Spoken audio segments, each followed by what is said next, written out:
mitoetra atao anatiko izao ny fiadanan'Andriamanitra efa nisorondreo tahotra sy fisalasalako.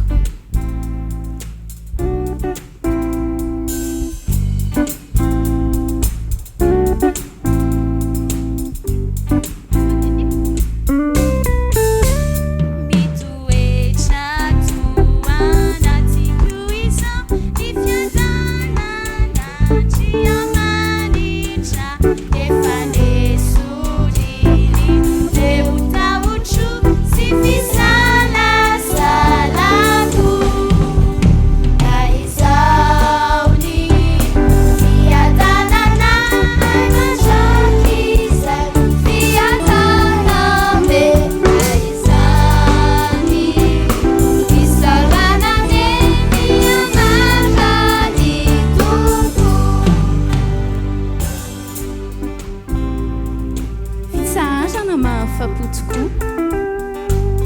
no napetrany ao am-poko, fitahina isan'andro ihany koa no arotsany amiko.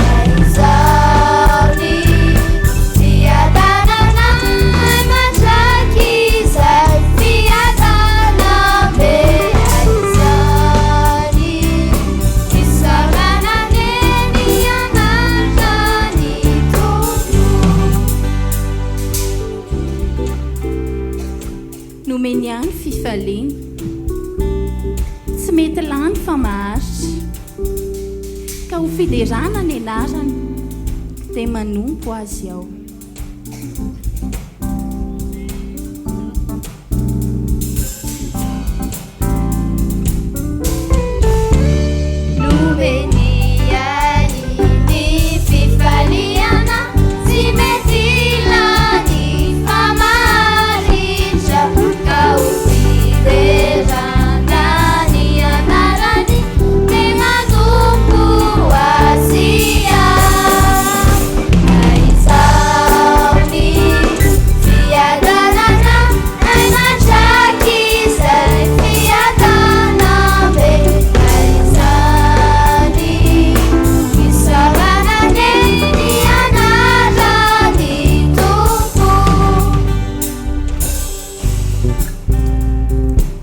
Nampahery ny fanahiko tokoa ny fitiavan'Andriamanitra, onjam-pifaliana tsy mitsahatra no mameno ny foko.